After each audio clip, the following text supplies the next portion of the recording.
Damas y caballeros, bienvenidos a una nueva entrega de Pedazos de Historia con nuestro querido Alberto Garín. ¿Qué tal? Pues aquí me tienes. Hoy vamos de conmemoración. ¿Ah, sí? Sí, ¿De qué? porque vamos a hablar de la primera reina propietaria en la historia de Europa, que es una reina española, Anda. concretamente Urraca I de León, que en 2026 se cumplen los 900 años de su muerte. Uno puede pensar, oye, ¿y por qué no conmemoramos el día que nació? Porque no estamos seguros cuándo nació, mientras que cuando murió sí está muy bien documentado, porque ya era reina. Mm, mira. ¿Cómo has dicho que es la primera qué? La primera reina propietaria de Europa, la primera mujer que ostenta la corona como titular. No es regente, no es consorte, es la reina titular. ¿Ah, sí? Oye, como Isabel. Es como Isabel la Católica, es como la reina Juana, que son las más famosas, aunque hubo a lo largo de la historia otras reinas propietarias, como Berenguela, o la pobre Isabel segunda. Sí. Bueno. Pues nada, ilumínanos, maestro. Pues en efecto, Jano, vamos a entrar a la figura de la reina Urraca I de León y lo vamos a hacer siendo políticamente incorrectos. ¿Y por qué políticamente incorrectos? Porque uno de los debates que se ha abierto en los últimos años, ya década y media, es el papel desempeñado por estas mujeres, el caso de la reina Urraca de León, como decíamos antes, reina propietaria, reina auténtica, reina soberana de su reino. Ella no es reina consorte, no es por casualidad, es la legítima y única heredera de su padre, el rey Alfonso VI. Estudios que tratan de demostrar hasta qué punto las sociedades patriarcales, en este caso del mundo medieval, impedían o dificultaban las acciones de gobierno de figuras como la de Urraca I. Pues tengo que contarles algo, es rotundamente cierto. Son sociedades patriarcales, sociedades que tratan de impedir o dificultar el gobierno de estas mujeres, de estas reinas, que en todo momento buscan la manera de asociar un caballero con estas reinas. O sea, es absolutamente innegable, pero es que, por ejemplo, en el caso de la reina Urraca, estamos a comienzos del siglo XII. Y ya está, ya está. Bien, ¿qué podemos esperar? Estamos en un momento en el que, a la larga, que la corona se mantenga o no se mantenga, depende en gran medida de las acciones en el campo de batalla, donde se espera que el monarca esté a la cabeza de sus huestes. Después de todo, hemos de pensar que si Urraca I llegó a ser reina de León, es porque quien era el heredero legítimo, el infante Sancho, muere en una batalla, la batalla de Uclés en 1107. Y es lo que le deja a Alfonso VI, como veremos a continuación, sin otros herederos que su hija. Y por eso ella llega a ser reina. Entonces, esperamos que el monarca encabece los ejércitos y espada en mano combata contra sus enemigos. Y ahí, queramos o no queramos, más allá de hegemonías patriarcales, pues por lo general los varones tienen una cantidad de masa muscular superior a las mujeres, por lo general, bien, de modo que es más habitual, y lo vemos hasta hoy, que en acciones militares intervengan más hombres que mujeres. Es cierto que en la última década y media, hemos tenido un montón de heroínas en las películas de Marvel y de DC, que curiosamente no corresponden con la cantidad de mujeres que podemos ver en el frente de batalla en Ucrania, por ejemplo. Resulta sorprendente que en este mundo contemporáneo, como ven, estoy siendo hoy tremendamente incorrecto, ¿cierto, Jano? Me parece muy bien, Alberto. De vez en cuando hay que soltarse. Sí, porque lo absurdo está en querer aplicar las fórmulas contemporáneas en el análisis de los hechos del pasado. Sí, esto ocurre demasiado. Pero bien, volvamos a nuestra reina Urraca. Una de las cosas que va a marcar la figura de la reina Urraca es que, siendo la primera mujer que en esta Europa medieval asume el trono, se enfrenta al reto, ella y la corte que la rodea, de hasta qué punto podemos permitir que sea una mujer la que ostente esa posición de poder, dada esa necesidad de que sean los caballeros los que, como reyes, vayan a la vanguardia de sus ejércitos al campo de batalla. Documentalmente sabemos que la reina Urraca estuvo presente en algunos de los conflictos a los que sus ejércitos tuvieron que hacer frente. Y aquí hemos de ser muy cuidadosos porque la documentación que tenemos es relativamente limitada, lo que no impide que seguro que estaba a la cabeza de sus ejércitos. Lo que probablemente no ocurrió es que entrara en combate. O sea, no tenemos que imaginar a la reina Urraca con una armadura, espada en mano, lanzándose sobre los enemigos. Esto es muy curioso porque, por ejemplo, otra reina propietaria muy posterior, que es Isabel la Católica, a la que ya hemos hecho referencia, pues ella está en el sitio de Granada. En algunas ocasiones llega a cabalgar en torno a la Granada sitiada para tratar de entender cómo es ese sitio, cómo está organizado, dónde están sus enemigos, cómo se están desplazando. Hay una de estas cabalgadas en las que los sitiados saben que la reina va con su hueste, con su guardia de corps y tratan de capturarla, pero ella huye a uña de caballo y logra salvarse, o sea que es alguien que sabe cabalgar, pero no es alguien que esté dirigiendo a sus soldados en el frente de batalla, que sí podía ocurrir en el caso de muchísimos reyes. Entonces, por supuesto que eran sociedades patriarcales. O sea, lo absurdo es que no lo hubieran sido, porque estaban en un mundo en el que ese plus de masa corporal que tienen los hombres era importante en el momento de decidir quién tenía el poder. Así que, teniendo claro ese punto de vista, tratemos de entender la figura de la reina Urraca I y lo que la experiencia de esta reina va a dar a las futuras reinas propietarias, que me parece un tema realmente apasionante. Bien, Urraca era hija de Alfonso VI de León. Cuando estamos hablando de Alfonso VI de León, estamos hablando de un monarca que era a su vez rey de territorios que, previo al propio Alfonso VI, habían tenido cierta independencia. Galicia, por un lado, una Galicia que llegaba hasta el norte de Portugal, el propio León, y después Castilla, porque a su vez Alfonso VI, hijo de Fernando I, cuando Fernando I ha muerto, ha dividido el reino entre tres, le ha dado a su hijo mayor Sancho la parte de Castilla, a Alfonso León y al tercer hijo a García Galicia. Ha dividido y así ha quedado. Pensemos que estamos en los tiempos del Cid Campeador. Y aquí quiero invitarles a un pedazo de historia que hicimos ya, creo que hace un par de años, con David Porrinas, insigne medievalista, que hizo un libro sobre el Cid Campeador interesantísimo, publicado por Despertaferro. Pues bien, Alfonso VI, junto al Sancho, combaten contra García, se apoderan del reino de Galicia. Después Sancho muere en el famoso sitio de Zamora, ¿no? Contra el famoso Bellido Dolfos, traidor o héroe. Alfonso VI queda solo, reúne todos los territorios que habían gobernado sus hermanos y los reúne desde, digamos, el territorio originario, que es el de León, a donde los viejos reyes de Asturias habían trasladado su corte desde Asturias, cruzando la cordillera Cantábrica a la ciudad de León.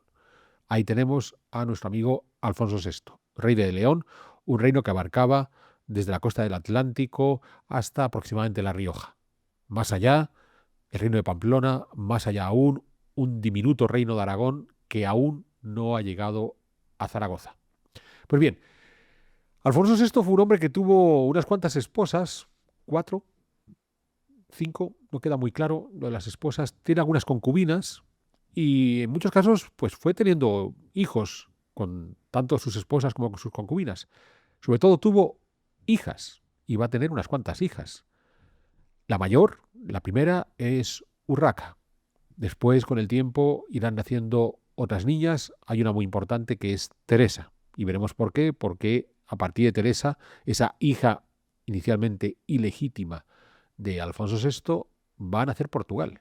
Bien. Y por fin, cuando estaba ya casado con su segunda esposa, madre de Urraca, con Constanza de Borgoña, una princesa que se ha ido a buscar a Alfonso VI hasta la lejanísima Borgoña, veremos por qué, con una de sus concubinas, probablemente de origen andalusí, con Zaida, tiene a un niño, Sancho, de partida por ser hijo de su concubina, ilegítimo. Pero como el pobre Alfonso, por más que se enviudaba, se volvía a casar o tenía más concubinas, lo único que le nacían eran niñas, terminó por legitimar a Sancho, convertido en el infante Sancho, que va a morir en una batalla contra los almorávides, en la que también participa su padre, lo que comentaba hace un momento, estos reyes que lideran, espada en mano, sus huestes. La batalla de Uclés en 1107, el único hijo varón de Alfonso VI se muere, de modo que el trono tiene que pasar a su siguiente heredero legítimo, que es una mujer, y es Urraca. Bien. A partir de ese momento, con la muerte de Sancho, con un Alfonso VI ya muy mayor, que a pesar de todo quiso casarse o se casó, no queda muy claro en las fuentes, pero ya no va a tener más hijos, la herencia tiene que pasar a esta niña, a Urraca. Entendamos algunos elementos interesantísimos en ese momento de la joven Urraca que se va a convertir en reina.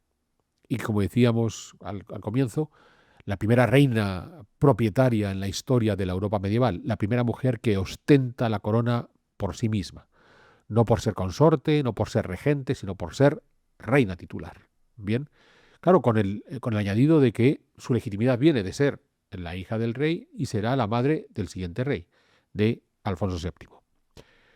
Urraca debió nacer hacia el año 1081, de esa unión de Alfonso VI con Constanza de Borgoña. Cuando Alfonso VI llega al poder, después de aquellas luchas que tuvo con a comienzos de los años 1070 contra su hermano Sancho, contra García, el Cid Campeador involucrado en el camino y demás, Alfonso VI no solamente reúne los tres reinos que se habían separado, Galicia, León y Castilla, sino que trata de consolidar ese poder aprovechando una reforma religiosa que se había lanzado desde el papado de Roma, casi un siglo atrás, a comienzos de ese siglo XI. Hay un adjetivo que lo engloba, que es la reforma gregoriana, aunque no solamente el Papa Gregorio puso cabeza en esa reforma, y una reforma que pasa por tres pilares muy curiosos. El pilar número uno fue la homogenización de la liturgia eclesiástica, que en todas las iglesias de la cristiandad latina, de la cristiandad occidental, de la cristiandad dependiente del Papa, esa liturgia siguiera los principios, la forma de practicar la liturgia del propio Papa, lo que se conoce como liturgia romana.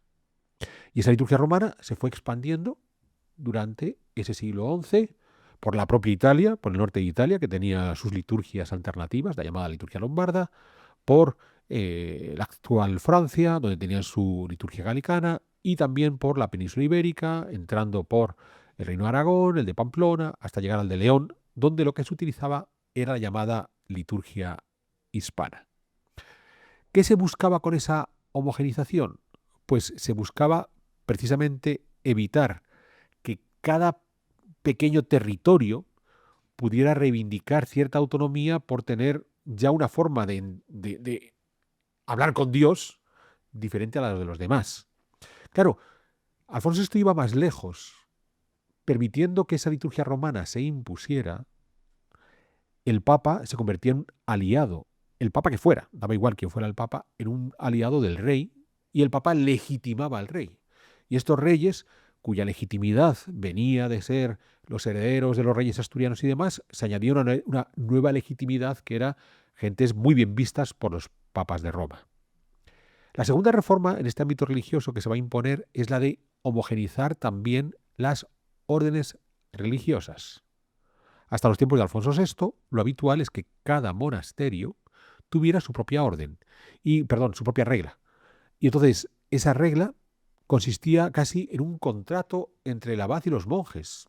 Había una comunidad que decía reunirse y entonces nombraban un abad y el abad establecía un contrato con los monjes que le habían nombrado abad y eran las reglas de juego. Y prácticamente cada monasterio de León, de Galicia, de Castilla, de Pamplona, de Aragón, de los condados catalanes tenía una regla distinta.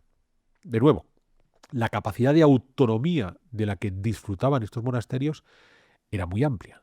Y lo que buscó Alfonso VI fue homogenizar todo, imponer en esencia la regla benedictina y que de esta manera lo que vamos a conseguir es tener un mejor control sobre los monasterios, porque ya sabemos con qué regla, nunca mejor dicho, juegan todos estos monasterios. Eso es algo que también venía impulsado desde el papado de Roma, lograr esa homogenización. Y esa orden benedictina sobre todo se impulsa a partir de un monasterio de la regla benedictina, que es el de Cluny, en Borgoña. Y entonces lo que vamos a hacer es va a hacer Alfonso VI, importar un montón de monjes cluniacenses para que colaboren a la par en la difusión de la liturgia romana y en la imposición de la regla benedictina. De esa forma homogenizamos toda la estructura eclesiástica, que es más fácilmente controlable por el propio rey, que cuando cada cual tenía su liturgia y cada cual tenía su regla.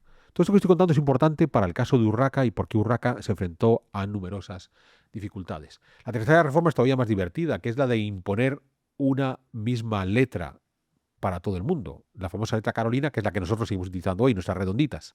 Bien, entonces eso también se va a imponer en todas las notarías de la península ibérica, como se había estado imponiendo también en el resto de la Europa occidental, de la mano de estos monjes cluniacenses. Y de esa forma era más fácil leer los documentos. Si todos escribimos con la misma letra, pues resulta más inmediata esa lectura.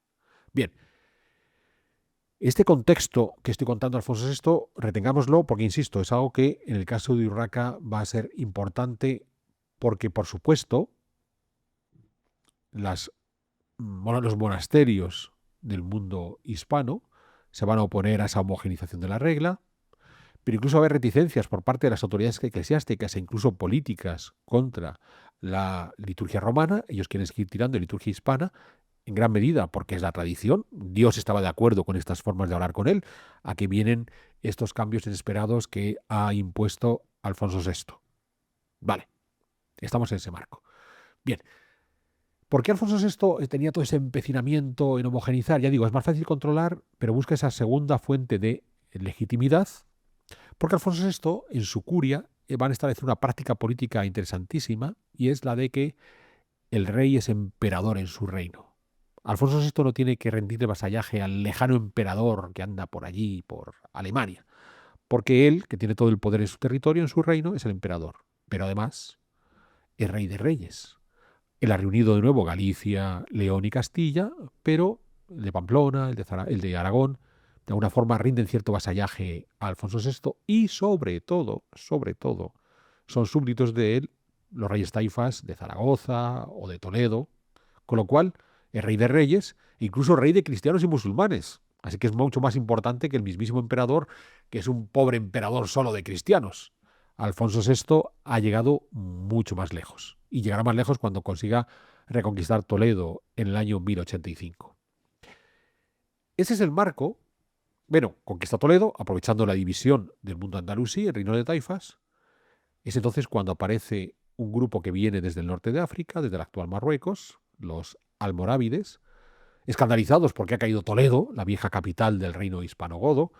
Cruzan el estrecho de Gibraltar, se van a enfrentar al propio Alfonso VI, la batalla de Zaraca, 1086, donde es derrotado Alfonso VI, y a partir de ahí los almorávides son un dolor de cabeza para Alfonso VI. Por eso necesita un rey varón, necesita un heredero varón que garantice el trono. Ahí ese niño ilegítimo es legitimado, Sancho, que muere en una batalla, la de Uclés, 1107, precisamente contra los almorávides. Vale. Pero en todos estos entramados que está estableciendo Alfonso VI, una de las principales dificultades era, como trata de reunir a sus propios reinos, Galicia, León, Castilla, más los otros, Pamplona, Aragón, más los musulmanes, Zaragoza, Toledo, ¿cómo hacer para, por ejemplo, conseguir una esposa y que la esposa sea bien recibida en la corte sin dejarse llevar por... Es que ha escogido una esposa castellana, o ha escogido una esposa leonesa, o una esposa gallega, o una esposa navarra. Me la traigo de Borgoña. La importo directamente desde un lejano territorio.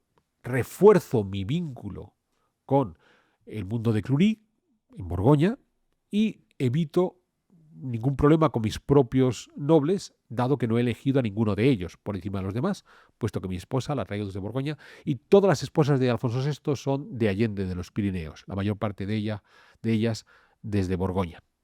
Pero es más, al traerse a su esposa, Constanza después logrará que haya una serie de caballeros borgoñones que vayan llegando a la corte de Alfonso VI y que se conviertan en los, no vamos a decir favoritos, pero sí los cercanos al rey, siempre buscando al rey esos equilibrios entre sus propios nobles, gallegos, leoneses, castellanos y demás. Llega Constanza, la muchacha se nos queda embarazada, 1081, nace Urraca. Parece que el parto es dificultoso y la pobre Constanza ya no va a poder tener más hijos. Bueno, ya tenemos esta niña. Después morirá Constanza, tendrá más esposas Alfonso VI y, como digo, tendrá muchas hijas. Tenemos a Urraca en 1081, una niña que va a ir creciendo. Va a crecer a la sombra de las hermanas del propio Alfonso VI, las infantas Urraca y Elvira. En ese instante hay una institución muy interesante que es el infantazgo, una institución que ya había sido establecida desde los tiempos de la madre de Alfonso VI, de la reina Sancha, la esposa de Fernando I, que consiste en que a las mujeres de la familia real se les entregan una serie de bienes, territorios, dominios sobre monasterios, algo de capital, para que estas mujeres asociadas al trono, que en gran medida pueden ser las mejores aliadas, ya sea porque es la reina consorte, ya porque es la hermana del rey soberano, ya porque es la tía o la sobrina, o bien, tengan un cierto colchón económico y político que les permita ayudar más en las labores de gobierno del monarca, en este caso de Alfonso VI. Es curioso porque el infantazgo, este modelo de infantazgo para finales del siglo XII prácticamente ha desaparecido. Pero esa asociación de las mujeres de la corte al monarca va a ser una continuidad a lo largo de la historia de estos monarcas hispanos. No hay más que recordar quizás el ejemplo más singular que fue el de Carlos V, el emperador. Bien, un Carlos V que durante su vida vemos cómo se fue apoyando sobre las mujeres de su familia. Su tía Margarita fue gobernadora en los Países Bajos. A su esposa, la emperatriz Isabel, la deja de regente en Castilla, digamos, a la sombra de la reina Juana. A sus hermanas, María y Leonor, las va utilizando en sus entramados políticos, la una en Hungría, la otra en Portugal, más tarde en Francia, pero terminan por pasar los últimos años de su vida con Carlos, en los Países Bajos o ya en Yuste, donde va a morir Carlos. O sea, un hombre que considera que su círculo de absoluta confianza son las mujeres de su familia, su hija Juana, que va a ser regente en Castilla. Interesante porque es la misma figura que nos encontramos con el infantazgo. ¿Qué es lo que provocaba el infantazgo? Pues que desde los tiempos de la mamá de Alfonso VI, la reina Sancha, las muchachas de la familia, por ejemplo las hermanas de Alfonso VI, Elvira y Urraca, se les enseña a gobernar, a gestionar. Y es ahí donde va a ser educada la futura reina Urraca. Digamos, con ese hábito de tienes que tomar decisiones de poder. A lo mejor no como titular, sino como complemento, como colaboradora del hombre de la familia. Pensemos que si su hermano Sancho no hubiera muerto en la batalla de Duclés, la principal aliada de Sancho habría sido su hermana Urraca. Bien, pero te vamos a dar esa capacidad. Pues bien, al hecho de formarse dentro del infantazgo, se va a unir que en 1093, cuando es un adolescente, 12, 13 años, la van a casar con uno de estos borgoñones que vino a la sombra de su madre Constanza, con Raimundo de Borgoña. Y entonces Raimundo de Borgoña se casa con la futura reina Urraca, y lo que va a hacer Alfonso VI es darles actividades de gobierno, convirtiéndoles en condes de Galicia, de ese territorio que fue el primitivo reino de García, que abarcaría la actual Galicia, simplificando mucho, actual Galicia y norte de Portugal. Y de esa manera vamos a seguir en esa formación, ¿vale?, de Urraca, pensando en si en el futuro tiene que apoyar a su hermano Sancho, e incluso Alfonso VI puede llegar a barajar la posibilidad de, si el yerno, Raimundo de Borgoña, pudiera ejercer de rey. Imaginémonos que el niño Sancho, por algún motivo, no sale adelante, que es lo que va a ocurrir, se va a morir, y entonces hay que buscar una alternativa, y la alternativa puede ser: mi hija es la heredera legítima, pero tiene a su lado, recordemos lo que decía al principio, cuando estaba siendo políticamente incorrecto, tiene a su lado un hombre que puede encabezar los ejércitos como rey consorte y a la larga incluso como rey titular. Un poco lo que va a ocurrir muchos siglos después con la reina Juana como reina legítima y su marido, Felipe el Hermoso, como quien realmente va a encabezar ese poder. Bien. El negocio parece bien asentado, y todavía más cuando en 1104 Raimundo y Urraca tienen un hijo, Alfonso Raimúndez, futuro Alfonso VII. Bueno, aquí ya Alfonso VI empieza a tener las cosas más consolidadas, porque por un lado tiene su propio hijo, el infante Sancho, y ya hay otra rama de la dinastía garantizada, que es a través de Urraca, con su esposo Raimundo y su nieto, el futuro Alfonso VII. Raimundo y Urraca tendrán todavía otra hija que se llamará Sancha. O sea, la cosa parece que está bastante bien ordenada, y además Raimundo tomando capacidad de gobierno, con su gobierno desde Galicia, y Urraca a la sombra, pero con esa cuestión del infantazgo siempre presente de no me olvido de cómo se tiene que gobernar. Por cierto que Raimundo, con otro pariente borgoñón, con Enrique, hay un momento en que llegan a conspirar para ver si de repente quieren ser reyes quitándose de encima a Alfonso VI antes de tiempo y dividirse el reino y tal. Este Enrique de Borgoña fue casado con otra hija de Alfonso VII, de Alfonso VI, perdón, una hija ilegítima de una de sus concubinas, Teresa. De la unión de Teresa y Enrique de Borgoña nació Alfonso Enríquez, primer rey de Portugal, Alfonso I. Lo veremos después. Bien, 1104, nace Alfonso, el futuro Alfonso VII. Parece que todo está muy ordenadito, pero en 1107 el sistema se desmonta. Y se desmonta porque, por un lado, se muere el hijo del rey, el infante Sancho, batalla de Uclés, y por otro lado se muere Raimundo de Borgoña. Y Urraca se queda viuda. Una Urraca viuda, que sigue siendo condesa de Galicia, una Urraca viuda que en ese momento tiene 16, 17 años, ya ha sido mamá un par de veces, bien, que va a tener que ser la condesa gobernadora de Galicia hasta que llegue a asumir el trono de León en 1109, o sea, va tomando esa función. Pero claro, tenemos que entender que una madre joven, que no ha tenido realmente esa capacidad de poder porque estaba a la sombra de su esposo, pues le falta cierto recorrido. Y este elemento es importante para entender lo que va a ocurrir a continuación, y es que a comienzos de 1109, no, a comienzos de junio de 1109, muere Alfonso VI y la heredera es ella, es Urraca. Y aquí entramos en uno de los enredos más complejos que tenemos de la historia de Urraca. Y es que lo que van a hacer es que Urraca, viuda, se case poco después, porque tiene que tener un hombre en su vida, y la eligen como candidato al que en ese momento consideraban que era el caballero más poderoso de ese mundo cristiano hispano, que era el rey de Aragón, Alfonso I el Batallador. ¿Quién eligió a Alfonso I el Batallador? Posiblemente el propio padre de Urraca, Alfonso VI. Solo que se casó Urraca cuando ya era reina, cuando ya había muerto su padre, porque ella es reina desde junio-julio de 1109 y probablemente se casó con el Batallador en octubre-noviembre de ese año. Muerto Alfonso VI, sin estar Urraca casada, probablemente la corte, todos estos señores que están rodeando a la reina Urraca, son los que terminan por presionar a Urraca para que se case. Y probablemente Urraca cedió por múltiples motivos. Motivo número uno, porque a pesar de todo, por más que nos pese, vive una sociedad patriarcal, indudable, donde la figura masculina es importante. Y entonces, por supuesto que necesita tener un hombre a su lado que la pueda apoyar en los conflictos bélicos a los que se haya de enfrentar, comenzando por combatir contra los almorávides.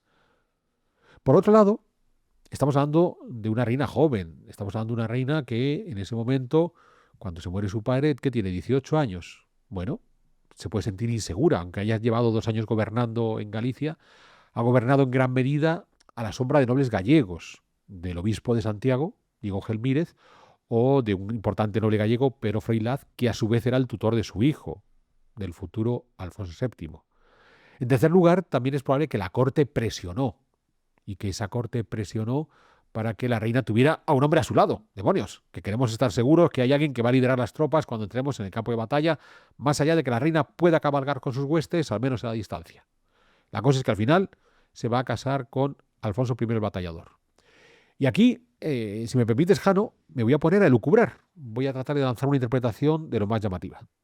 Esto tampoco es una novedad. No es la primera vez que lo haces, maestro? O sea, la interpretación es necesaria dentro de la historia. Hombre, claro. A partir de la documentación que tenemos y tratar de entender qué es lo que la documentación no nos ha terminado de contar. Pues nada, avanti con tu tesis. De la reina Urraca, aparte de la documentación emitida por la curia de la reina, se sabe buena parte de su vida por crónicas contemporáneas a la propia reina Urraca, comenzando por la famosa Historia de Compostela, hecha en Santiago de Compostela a la sombra de su obispo, más tarde arzobispo, Diego Gelmírez. Después están las crónicas del siglo XIII, el Tudense, Jiménez de Rada, gentes que van a contarnos una historia muy negativa de la reina Urraca, persona ineficiente, que no se supo manejar. Afortunadamente fue un breve paréntesis entre su padre, Alfonso VI, y su hijo, Alfonso VII, que denigran la figura de la reina Urraca. Y luego tenemos una crónica interesantísima, el primer anónimo de Sahagún, del monasterio de Sahagún, bien, un monasterio en la provincia de León, en la localidad de Sahagún. Una crónica que los estudiosos tienen dificultad a la hora de establecer su cronología, porque es una crónica que relata una serie de acontecimientos importantes de la historia de Sahagún del siglo XII, por tanto, una crónica que puede ser contemporánea a la propia reina Urraca, pero que además tiene una serie de interpolaciones o cambios o modificaciones tardías, y tardías de finales del XV, de finales del siglo XV.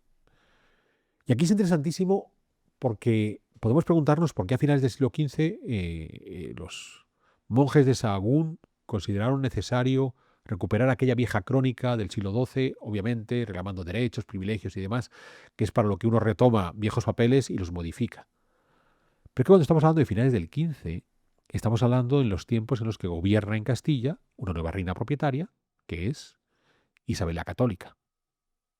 De modo que quizás que los monjes de Sahagún decidan reelaborar la crónica de su monasterio, mejorarla, ¿vale? Actualizarla para su beneficio, quizás no fue mal visto por la reina Isabel I, considerando que ella, aunque entre la reina Urraca y la reina Isabel I hay unas cuantas reinas propietarias en los diferentes reinos hispanos, el caso más conocido, en el caso del Castilla y León, sería Berenguela, bien, en un momento en que Isabel tiene que legitimarse como reina de Castilla, unida al hombre, en este caso Fernando el Católico, rey de Aragón, e Isabel quiere legitimarse como reina, no quiere ser la reina consorte, no quiere estar a la sombra de Fernando. Entonces, claro, que ya haya existido una reina legítima, propietaria de su corona, 400 años antes de la reina Isabel, que era la reina Urraca, para Isabel le interesa, señores.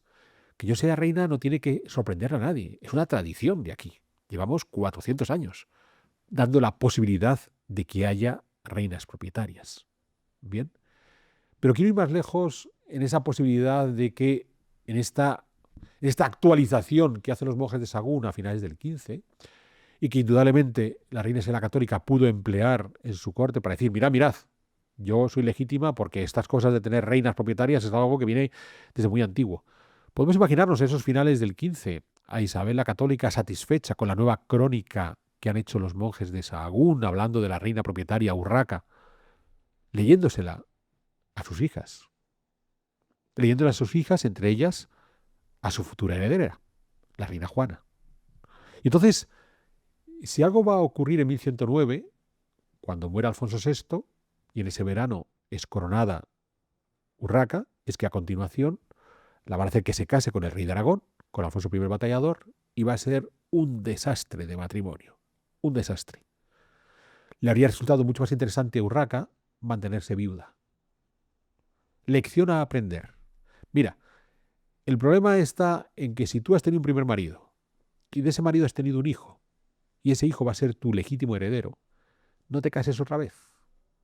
Esto es enredar mucho la madeja. Mucho. ¿Por qué? Pues porque puede ocurrir, por ejemplo, que Urraca, que no ocurrió, hubiera tenido hijos con Alfonso I. Y en ese caso, ¿qué ocurre con su hijo mayor? ¿Qué ocurre con Alfonso Raimúndez? Pues que va a tener que pelearse con sus nuevos hermanos, por ejemplo. Bien, más allá de los encontronazos que veremos ahora entre Urraca y su esposo, el Batallador. Bien, imaginémonos en esa corte de Isabel la Católica contando estas historias, estas viejas historias a las niñas. Y ahí está Juana escuchando. Ostras, cuando Juana se quede viuda en 1506, siendo la madre de su legítimo heredero, el futuro Carlos V, ¿acaso Juana recordó las historias que pudo haber escuchado junto a su madre Isabel la Católica de la pobre reina Urraca, que cometió el error de siendo viuda con un hijo, siendo reina propietaria viuda con un hijo, se volvió a casar? Pues pueda ser. Entonces yo les invito a que vean el pedazo de historias que dedicamos a Reina Juana, donde explico, siguiendo la tesis de Bethany Aram, de que Juana se empecinó en seguir siendo viuda hasta que pudo llegar su hijo ya mayor de edad a gobernar con ella. Y no fue una decisión gratuita. Se evitó muchísimos problemas. Y a lo mejor, y aquí estoy lucubrando, se evitó porque era bien conocedora de la historia de la reina Urraca. Porque bien, a finales de 1109, Urraca se casa con Alfonso el Batallador. Muy curioso porque sería la primera vez que vamos a tener unidos lo que después sería Castilla y Aragón. O sea, se va a unir el Reino de León con Galicia y Castilla, con el Reino de Aragón, donde estaba incluido el Reino de Pamplona, el futuro Reino de Navarra. O sea, habríamos tenido la unión de Isabel y Fernando 400 años antes. Imaginaos la cantidad de reyes que nos habríamos quitado por el camino y que habríamos evitado tener que aprendernos de este es el rey en León, este es en Castilla, este es en Navarra, porque si aquel día se juntan, tienen un hijo y se queda como rey de todo, habría sido fantástico. Bien, en esa unión se establecen una serie de cláusulas importantes. La primera es que el rey titular de esa unión va a ser él y no ella. Ella adquiere una posición secundaria. Ya ahí Urraca ha jugado mal sus cartas porque está perdiendo poder respecto a su esposo. A Isabel la Católica no le va a pasar. Va a quedar en igualdad de posición con su esposo. O sea, mirad cómo Isabel la Católica se leyó bien aquella crónica de Sahagún, decir, a ver, cuéntame cómo lo hizo Urraca. Pero si por un lado Urraca perdía su poder, por otro lado quien salía ganando era León, el reino de León. ¿Por qué?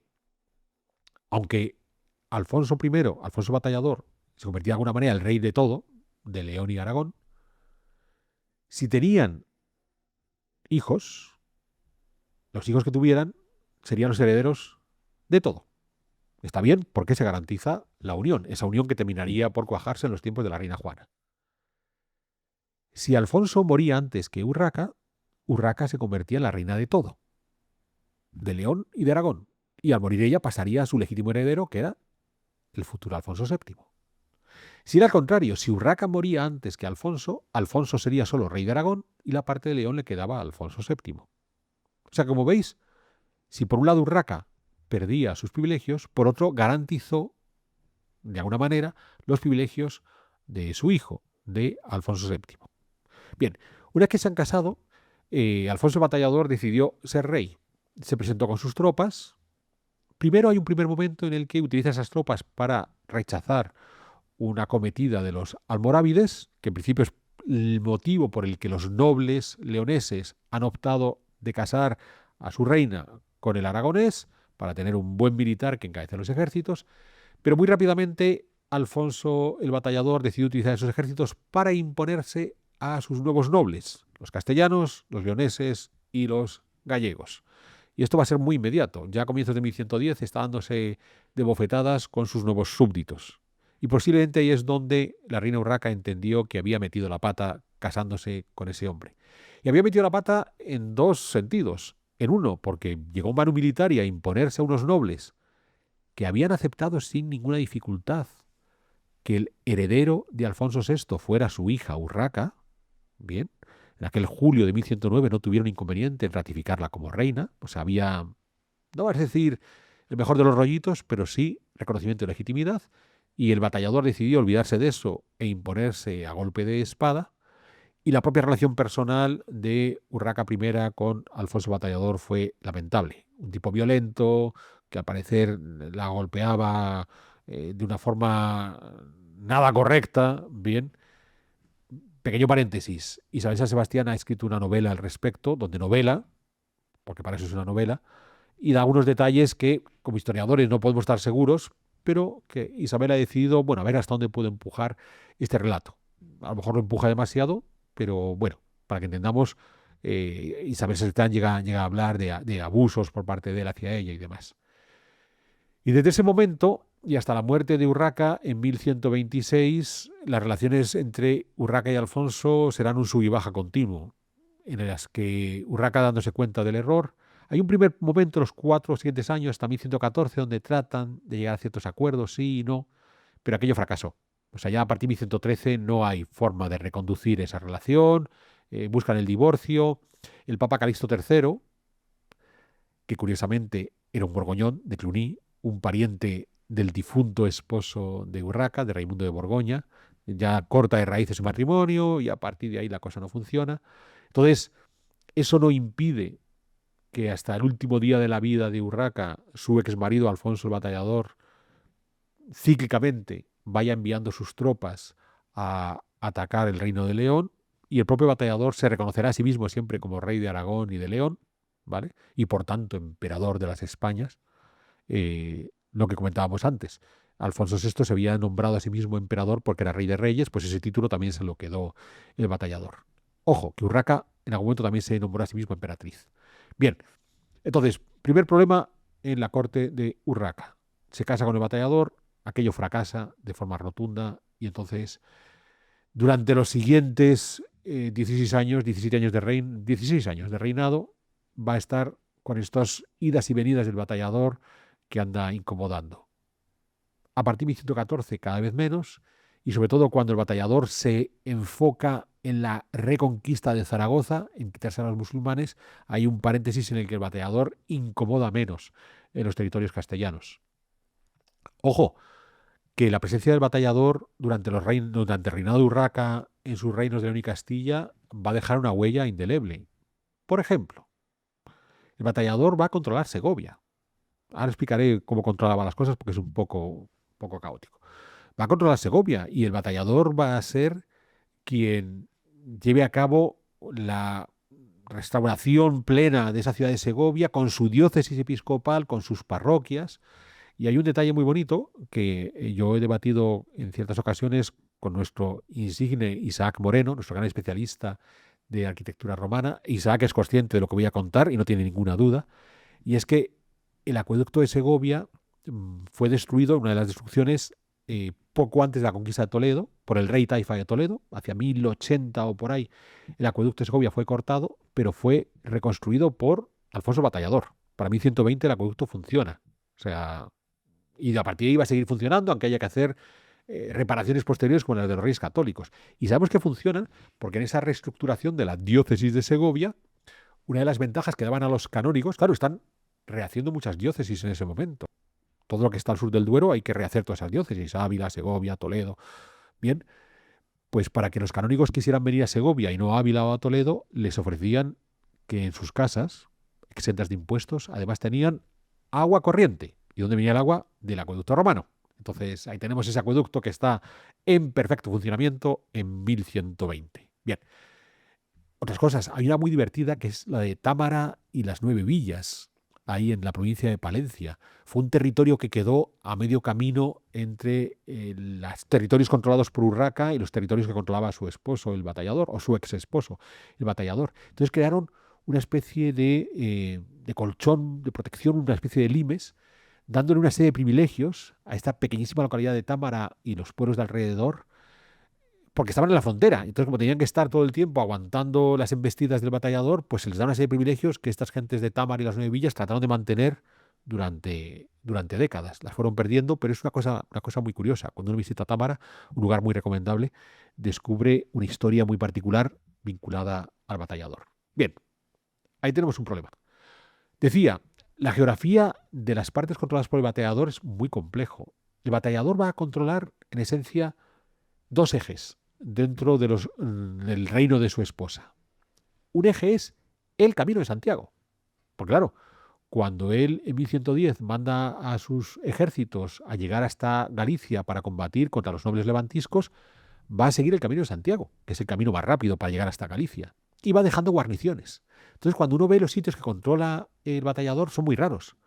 Porque uno dice, ¿pero por qué está controlando Sahagún? ¿O por qué está controlando Carrión? ¿O porque tiene esa importancia sobre Burgos? Pero a lo mejor no está controlando lo que está al norte y al sur de Burgos.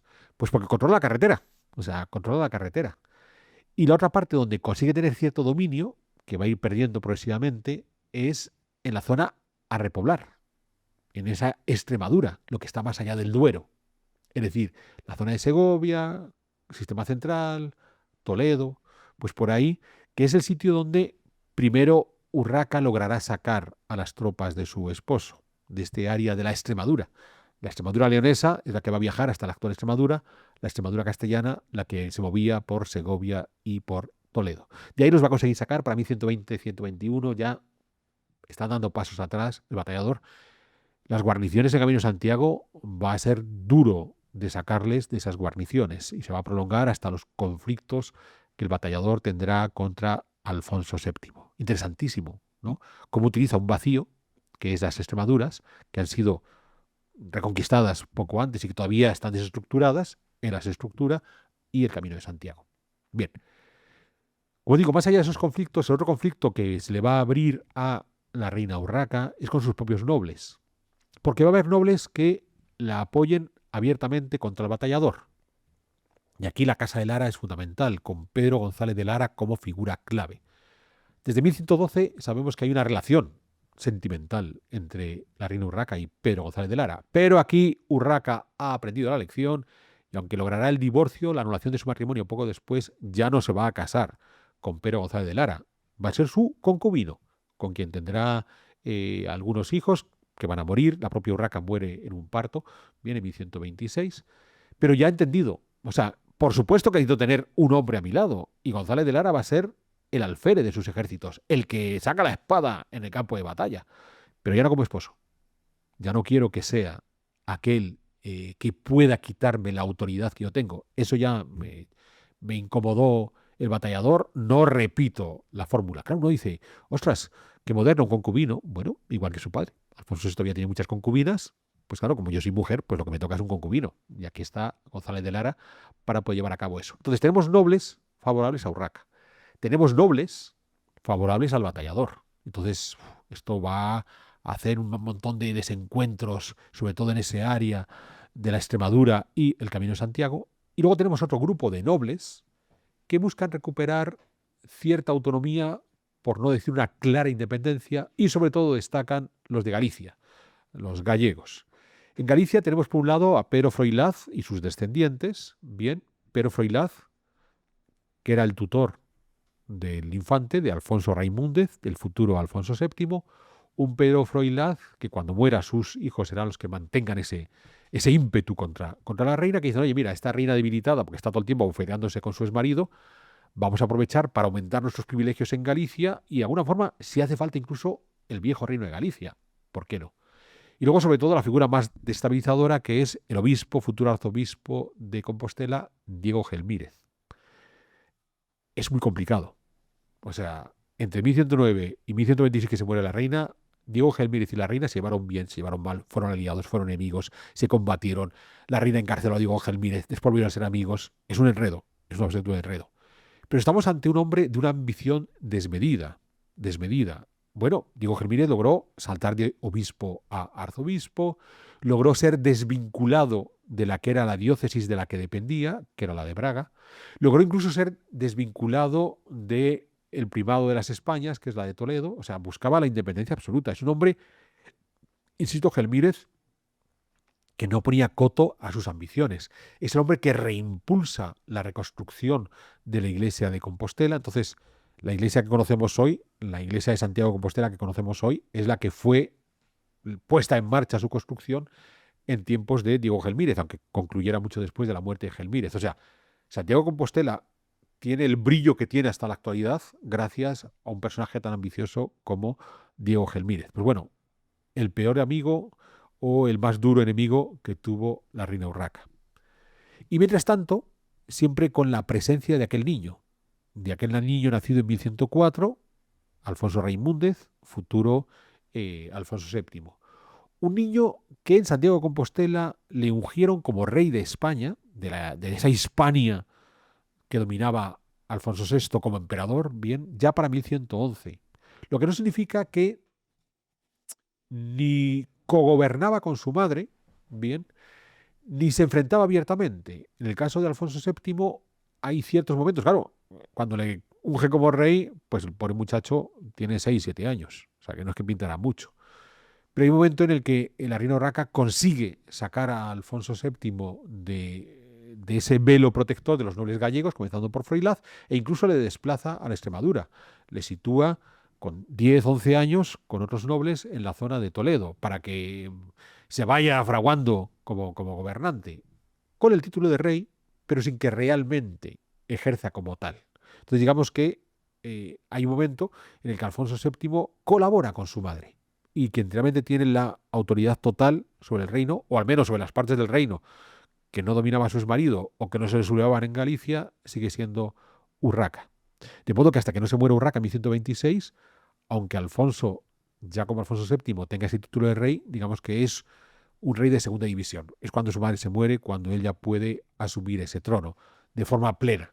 Bien, el resultado está en que nos encontramos ante una reina que desde el divorcio de su marido toma decisiones de reina, de una persona que realmente quiere gobernar, que quiere ejercer ese poder de reina, pero con una serie de dificultades. Los enfrentamientos con el batallador, que sigue controlando esos dos ejes, el de las Extremaduras y sobre todo el Camino de Santiago, contra sus nobles levantiscos, bien, contra estos gallegos malvados. Y por supuesto contra los almorávides, que cada vez que podían le pegaban un hachazo al territorio del Reino de León, aprovechando estas luchas internas entre unos y otros. Claro, el resultado fue que si algo caracterizó al reino de Urraca, al reinado de Urraca, fue inestabilidad política. Y una inestabilidad política en la que además se añadía, por ejemplo, pues que había muchos monasterios donde ya fueran los abades, ya fueran los monjes, ya fueran, y Sahagún es un ejemplo, ya fueran los que vivían en la comunidad, los campesinos de la comunidad del monasterio, pues se sublevaban protestando por aquella famosa disputa entre la liturgia romana y la liturgia hispana. O sea, claro, en un momento de fuerte inestabilidad política, pues cualquier excusa vale para tratar de sublevarse.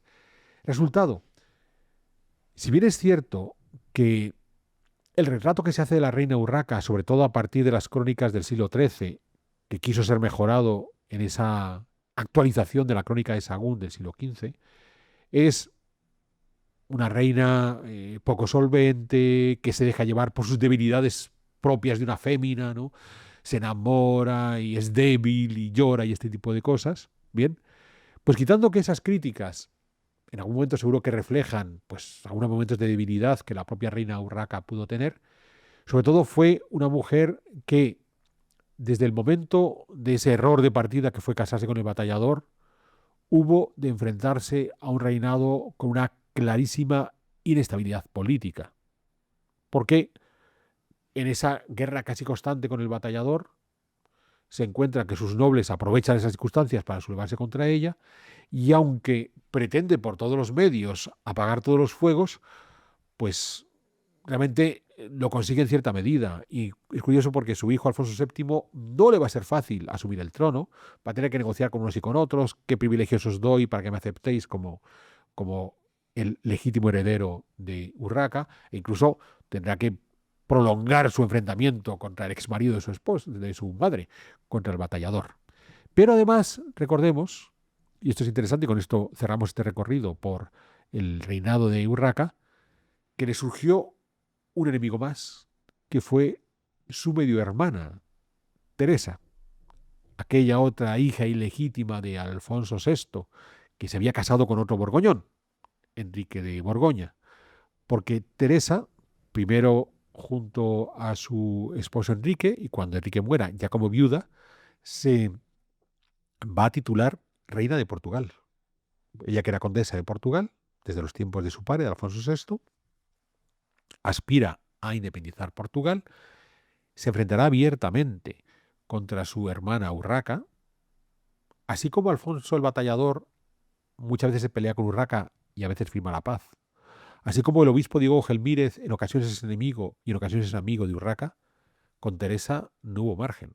O sea, Teresa decidió que iba a combatir contra su hermana Urraca, así fuera todo lo necesario para lograr esa independencia de su condado portugués. Ahí sí que no hubo piedad entre las hermanas. Curiosísimo porque es cierto que no hay un reconocimiento explícito en los manuales de historia de Teresa como reina, pero ella en sus documentos se tituló como tal, de modo que si la primera reina propietaria de la historia de la Europa occidental, como decíamos al principio, es Urraca, la segunda sería su hermana, Teresa.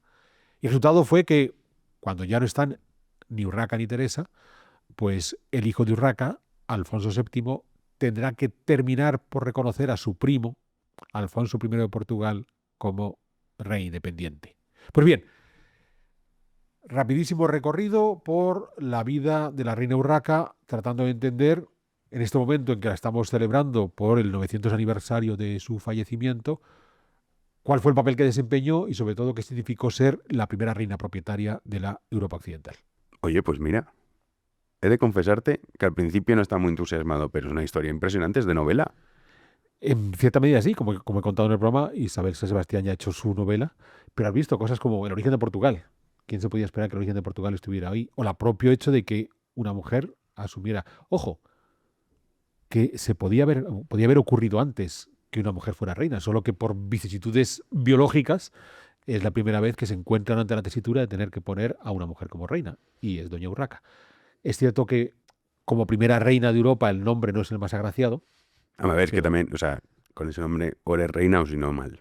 O eres infanta, porque hay unas cuantas infantas Sí. llamadas Si Urracas. es Doña Urraca, tienes que ser reina. Sí, tienes que ser. Tienes que serlo. Eso es. Pues nada, oye, muy interesante, gracias, Alberto. No, gracias como siempre a nuestros seguidores que se han molestado en acompañarnos hoy. Sin duda. Entonces, hay que recordarles, y aquí Jano es el primero, siempre acompañado por Felipe II a la mesa. Hombre, es que esto es una maravilla, esta taza. Entonces, no olviden nuestros productos de Freedom Collection. Como bien saben, yo no los utilizo. Bueno, las tazas sí, tu hijo sí que las utiliza. Claro, No, si tú dices esto, la gente lo va a comprar. No, el problema está en que mi hijo sí los utiliza. O sea, Claro, tus hijos sí. O sea, mi hijo no solamente me exige que le compre los productos, sino que además ya se lo viste con eso. Pues O sea, como, claro. lleva todo el invierno cambiando. O sea, tiene una sudadera tras otra, tras otra, tras otra, cada cual más provocativa. Bien. Creo que en algún momento tendrás que darle comisión porque sus compañeros las están comprando porque él las lleva. Y claro, como la siguiente es todavía más escandalosa que la anterior, pues, oye, Vamos a tener que pagar a tu hijo, quieren ser como él. claramente. En fin, que si ustedes quieren tener una vida de escándalo, aprovechen las ofertas de Freedom Collection. Y antes de despedirme, voy a despedirme de Jano. Gracias por acompañarme una vez más. Un gusto, como siempre, querido Bien. Alberto. A ustedes recordarles que además de apoyarnos con el Freedom Collection, pueden aprovechar para hacerse socios de nuestro club. Y no me queda más que emplazarles a una futura edición de Pedazos de Historia.